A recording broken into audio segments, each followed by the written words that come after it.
Welcome back, everyone. Today, we're diving into a really incredible journey, basically zooming out step by step from the subatomic level all the way to those complex, thinking machines that power our entire modern world. I mean, it's the story of how human ingenuity takes raw, purified sand and actually transforms it into a device that can pull off billions of calculations per second. We're going to look at the exact physics, the wildly precise manufacturing, and the beautiful logic that makes the microchip possible in this explainer.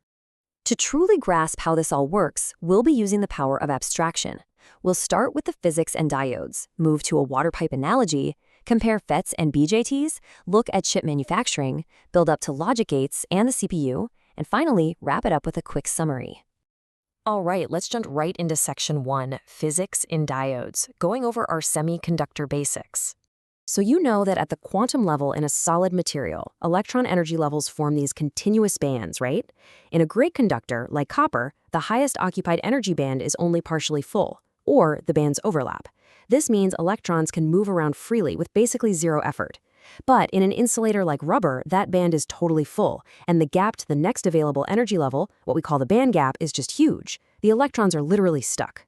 But here's where it gets cool. Semiconductors like pure silicon, they are special. They have a really small band gap, about 1 electron volt. By messing with this material, like doping it with other elements and applying energy, we can actually force it to flip-flop back and forth between acting as an insulator and a conductor. Now, when we take two different types of doped silicon and sandwich them together, say putting N-type silicon, which has excess electrons, right next to P-type silicon, which has a deficiency of electrons, or holes, we create what's called a p-n junction, or a diode. And if you look at the ideal diode equation, it perfectly models what's happening. It mathematically proves that when you apply a forward voltage across this junction, the barrier between the two materials just collapses. The current doesn't just trickle through. As the voltage rises, the current shoots up exponentially. It essentially turns into a one-way street for electricity. But what happens if we take two of these junctions and stick them back to back? Well, we get the absolute holy grail of modern electronics, the transistor. In an NPN bipolar transistor, for example, we've got 3 distinct layers. You have the emitter, which is heavily doped with extra electrons. You have the collector, which is moderately doped, and sandwiched right in the middle is the base, which is a super thin, lightly doped p-type control layer. Now, because we have these two junctions, the transistor ordinarily blocks current from flowing from the collector to the emitter. It just sits there, acting like an open switch. Which brings us to Section 2, the water pipe analogy. Let's look at transistors as valves. To visualize this, just imagine water flowing freely through a really large main pipe until it gets completely blocked by a heavy internal swing gate. This main pipe represents our collector to emitter path. Because that gate is heavy, a tiny little trickle of water in the main pipe isn't going to budge it. But what if we connect a smaller secondary pipe representing our base and push a very small specific amount of water into that? That pressure hits the swing gate's mechanism. The gate swings wide open, and suddenly, boom, a massive rush of water flows through the main pipe. This analogy perfectly captures how a tiny electrical input on the base controls a vastly larger electrical output across the transistor. It acts as an amplifier, but more importantly for computers, it acts as a rapid solid-state switch.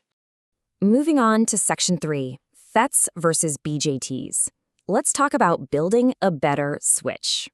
In the ultimate showdown between these two technologies, BJTs, which use that NPN setup we just talked about, are current-controlled. That means they need a continuous flow of input current just to stay on, and that generates a whole lot of heat. FETs, and specifically MOSFETs, operate totally differently. They have a source, a drain, and a gate, all separated by a super thin insulator.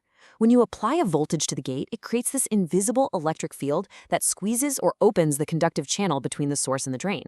But here's the kicker. It does this without requiring a continuous current to actually flow through the gate itself. Because they are voltage controlled, FETs consume near zero continuous input power. Less power means less heat, vastly higher efficiency, and it makes them absolutely perfect for microscopic scaling in digital logic. Up next is Section 4, Chip Manufacturing, where we look at microscopic precision. Okay, so we have our ultimate highly efficient switch, but how do we actually build billions of them on a piece of silicon the size of your fingernail? Let's dive into this process because honestly, it is genuinely one of the most incredible manufacturing feats our species has ever achieved. We start with raw sand, silica, and purify it to an astonishing 99.99999%. We grow this into a massive silicon crystal ingot, and then we slice it into incredibly flat, mirror-polished 300mm wafers. Then the real magic begins with photolithography.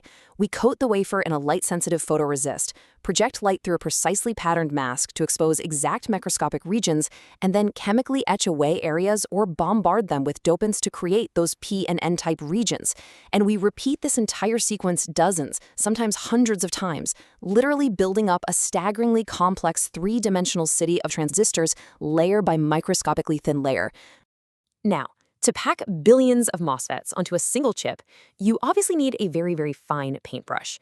Modern fabs use extreme ultraviolet, or EUV, light. This light has a wavelength of just 13.5 nanometers. To put that crazy number into perspective for a second, engineers are using perfectly polished mirrors to carve electrical pathways and gate structures that are physically smaller than a biological virus. It's just wild.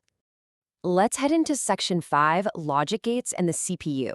This is where we start building the brain. Let's see how this actually builds into something that can think, stepping up our abstraction from microscopic switches to logic gates. A single transistor turning on and off is, well, just a switch. But if we wire them together, they become these decision-making blocks called logic gates. Take two transistors and put them in series. Electricity only flows if input A and input B are both turned on. That's your AND gate. Put them in parallel, and current flows if A or B is on. That's the OR gate. In a NOT gate, it just flips a 1 to a 0 or a 0 to a 1.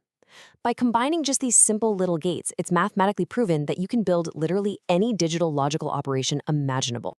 And the real magic happens when we abstract these concepts upward. We group transistors to make our logic gates. We wire those logic gates together to create circuits like full adders, which can flawlessly calculate binary math while keeping track of the carryover to the next column. Then, we take an array of those adders, combine them with decoders into an arithmetic logic unit, or ALU.